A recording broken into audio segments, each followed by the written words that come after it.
mais nin keleni me do jigi kɔrɔ nin kelen na k'i sutura mais ni ni ɲɔgɔn tɛmɛna ni donna ɲɔgɔnna nin kɔ tɛ do jigi kɔrɔ dɛ nin ka fɔlɔ o n'a laban i bolo sinon nin ko in kɛlen don ka ne kamana gan ka n'i kamana gan kɛ komi foyi tɛ na bɛ ka ne de ka ko ɲɛnabɔ ka di kɔrɔkɛ ma sinon i ka foyi a kɛ li da dɔrɔn i ka sunɔgɔ kɛ n'a fɔ foyi ma kɛ i ko tɛ ne kuma fɔ fɛn fɛn bɛ ka échange fɛn fɛn ka tɛmɛ a n'i kɔrɔkɛ cɛ a bɛɛ ye ne de ka ko ye mais e ka fanfɛla tɛ vraiment tiɲɛ yɛrɛ la anw yɛrɛ bɛ fili la quoi i y'a faamu an bɛ fili la bon a ko lajɛ dimanche joli na quoi parce que a ye kuma mun fɔ ne yɛrɛ sɔnna ka kuma n'u ye quoi i m'a ye ne yɛrɛ sɔnna ka kuma n'u ye bon a yɛrɛ kun ko ne ma ko ne k'a f'i ɲɛna ko ni ne ye ɲɔgɔn ye ko ne ka k'i k'a wele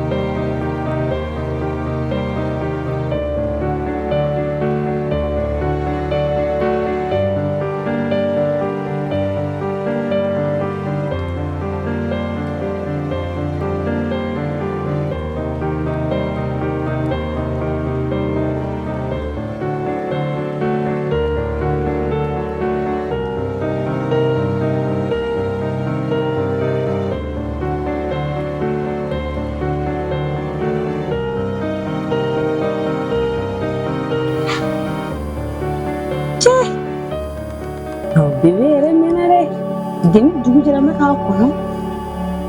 Bahananda ye. Kabako ye bi dɛ.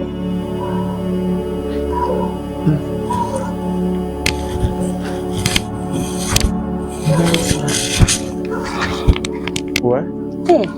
Tu vois. Calme. Ne ma taa kɛ bɛ girin ka don so kɔnɔ ka ne sigilen to yan. Ayi, i ne ma dayɛlɛ ne tɛ datugu ne na. Calme. Kan foyi tɛ. Ko kan. Dɔn.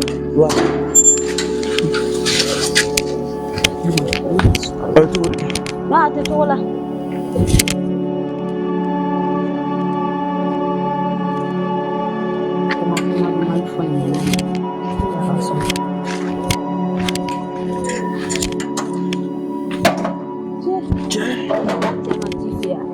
Awɔ, a ci fɔ ne ɲɛna ye. E dun taara yala la o ma dɔ de y'i bolo i kan.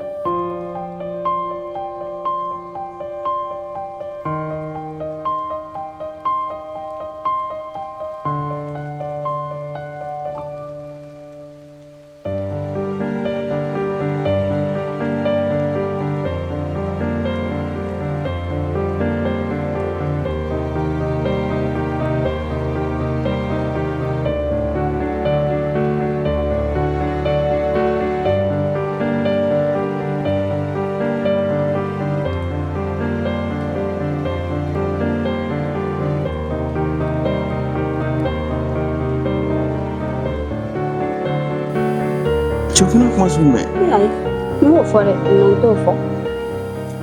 E yɛrɛ bɛ na n ka cɛ ye ka na dɔrɔn ka n'i sigi an fɛ yen tantɔ ne tɛ yan ka na to ka n'i sigi an fɛ yan dɛ. Ayi, ne tɛ yan i kana to ka n'i sigi an fɛ yan quoi. Munna? O man di o. O kuma e ka so tɛ ne ka so yan. Ne ka so i ka so ye mais ka to ka na ne bɔlen don e bɛ n'i sigi du kɔnɔ yan mɔgɔ e yɛrɛ ka najɛ ba ye. O man di ne ye sa walayi. Bolo foyi t'o la yɛrɛ de. Foyi t'o la sa. Sabali sa. Non walayi. O ma ne nalen a man di ye da. A ka di ne ye mais ne tɛ e bɛ n'i sigi an fɛ yen.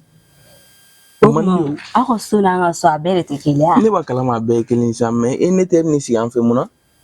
Ayi non fo ninnu man di ne ye sa. Ante. Awa. Rasula. Dumuni kɛ yan. O ye dumuni kɛ.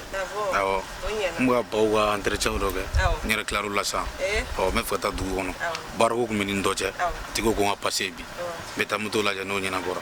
Awɔ. N'i taara n'i ye baara sɔrɔ i bɛ na n'i ma baara sɔrɔ fana i bɛ na yan i ka so de. Awɔ. N'i taara Ala ka baarako nɔgɔya ka segin n'a ɲuman ye. Amina. I kɔrɔkɛ in kibaruya dɛ. Ne kɔrɔkɛ jumɛn? Alifa kɛ. N tila ka b'i bolo sa cɛ. Yɔrɔ ne y'a fɔ ɲɛna n ko Kalifa ka ko ne da t'a la n tɛ fɛ ka Kalifa tɔgɔ mɛn hali ni kulo la. Mais bébé a ye mun de k'i la? Ayi kana Kalifa tɔgɔ fɔ ne ɲɛna. Kana Kalifa tɔgɔ fɔ ne ɲɛna. I b'o kɛ. Kalifa tɔgɔ fɔli bɛ min da ne kan Ala de b'a dɔn quoi. Kalifa tɔgɔ bɔlen don an ka du ko bɛɛ la. Bon a tɔgɔ yɛrɛ fɔli man di ne ye. O ma Kalifa mun de k'i aw la? ama foyi de kɛ ne la e k'a dabila ban a tɔgɔ fɔli dabila ne ye ba a bɛ min da ne ka ala de b'a dɔn kalifa tɔgɔ fɔli walahi non sugu ninnu man ne ya dabila wa bon ni ko ten ne n'o bila ne yɛrɛ famana ka don i ka so in kɔnɔ dɛ nin kamalen ɲuman ba nin ye jɔn ka kamalen ye han a bɛ dugu kɔnɔ popo dɔrɔn de la yɔrɔ dɛ sɛbɛ la a nɔgɔlen ta walahi n ka so n'a nɔgɔlen ba de fo waati an ka taa so kɔnɔ n ka taa yɔrɔ furan kɛ i famana ka n so yɛrɛ furan dɛ o ye tiɲɛ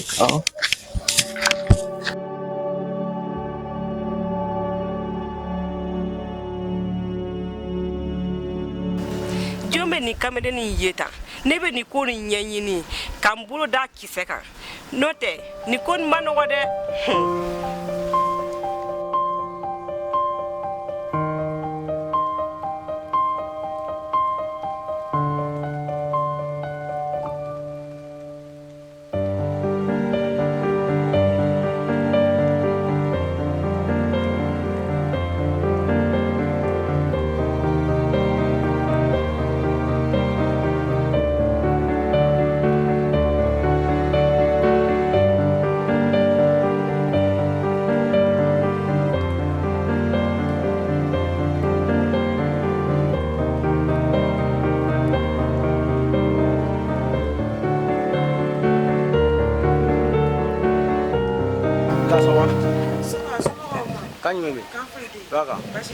ne ko ji de bɛ so in kɔnɔ ji de bɛ so in kɔnɔ ne ko ji e bɛ fɛ ka mun de kɛ donc ne tun b'a fɛ ka ji dɔrɔn bɔn kan dɔrɔn Umaru e fɛnɛ sa a fɔ dɔrɔn ka ji bɔ ka d'i ma an yɛrɛ dama ni ɲɔgɔn cɛ ɲɔgɔn ka luwanse la a fɔ dɔrɔn ka ji bɔ ka di i ma e ni ne musoya ci fɛn fɛn bɛ min bɛ se ka fɛn ne na kana mɔrɔ ne ma fo ne b'a k'i ye an bɛɛ de ye kelen o tɛ kojugu ye i y'a mɛn non la ye bonya ala k'i bonya walayi bonya diyara n ye kojugu walayi olu tɛ foyi ye ko Umaru an ni ɲɔgɔn cɛ la o tɛ foyi ye kana maloya o la yɛrɛ ok y a pas de problème n y'a faamu mais la o don n y'i terimuso y'i fɛ yan kɛ Fatimu kɛ a tun bɛ yan nɔ bon Fatimu ka ko in tɛ ko kalalama ye dɛ o ye mun ko ye ani ne terikɛ de bɛ ɲɔgɔn fɛ mais a bɛ ka essayer ka mafɛya kɔ a la quoi aw cɛw de ka ko ka ca aw ka ko ka ca aw tɛ ko faamu Fatimu b'i terikɛ de fɛ e ko ten ne ko ten i y'a mɛn cɛmuso ko don dɛ a kana lamunumunu tan nɔ dɛ a m'aw lamunumunu ko ye i lafiya a b'i terikɛ de fɛ i y'a mɛn kɛ ne ko ten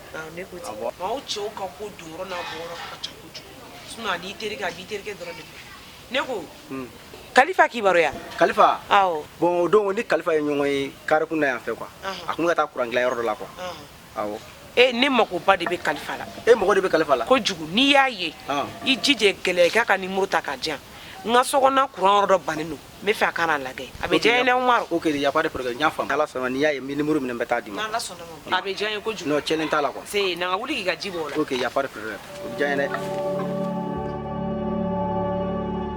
an balimaw aw salamu aleykum fo y'a fɔ sigiyɔrɔ la aw ka karamɔgɔkɛ de don Segu Keyita ka bɔ Selenge Dalaba la a ma se n ka fɛn fɔ aw ye tugun bɛɛ lajɛlen bɛ n dɔn farafinna kɔnɔ ani farajɛla kɔnɔ ka bɔ ka foli lase n kanubaw bɛɛ lajɛlen ma dan tɛ foli min na aw minnu bɛ yen ni haminako gɛlɛn de bɛ aw la haminako fan o fan aw minnu ta ye furuko ye aw minnu ta ye denko ye aw minnu ta ye garijɛgɛko ye aw minnu ta ye nafoloko ye aw minnu mago bɛ ɲɛfɛla de la ka bɔ kɔfɛ ka ɲɛfɛla sɔrɔ a ye wuli aw ka karamɔgɔkɛ sɛgɛrɛ Selenge dugukolo sanfɛ Mali kɔnɔ Mali kɔ ka farafinna kɔnɔ ani farajɛla kɔnɔ yiri dɔgɔtɔrɔ o de sigilen filɛ turabuso 32 ka adamadenw kungo lajɛ k'u to sigiyɔrɔ la aw minnu bɛ n'aw bɛ wuli k'an sɛgɛrɛ n b'aw kungo lajɛ a ka nɔgɔw ma cogo min aw minnu bɛ n'aw b'aw sigiyɔrɔ la yɔrɔ tɛ janya karamɔgɔkɛ la aw mana kɛ diɲɛ yɔrɔ o yɔrɔ a ye wuli aw ka karamɔgɔkɛ sɛgɛrɛ aw ka wele a ka numéro la n b'aw jaabi k'aw kungo ɲɛnabɔ fo k'aw lawasa i n'a fɔ aw bɛ fɛ a ka kɛ cogo min na kamanagan ko fan o fan n'o de bɛ adamaden de minɛ ka i si ɲɛ na jɔrɔnanko o jɔrɔnanko n'o de bɛ aw la cɛ ani muso aw mana kɛ diɲɛ yɔrɔ o yɔrɔ aw ka écran dugumana lajɛ aw ka wele n ka nɛgɛjuru sira la an bɛ ɲɔgɔn kunnafoniya ka ɲɔgɔn bɔ fili la ka ɲɔgɔn bɔ dingɛ kɔnɔ k'aw bila gele kan bɛɛ lajɛlen ka o ye hali bi ka foli di n kanubaw bɛɛ lajɛlen ma dan tɛ foli min na an b'a fɔ aw salamu aleykum rahmatulahi taala wa barakatuh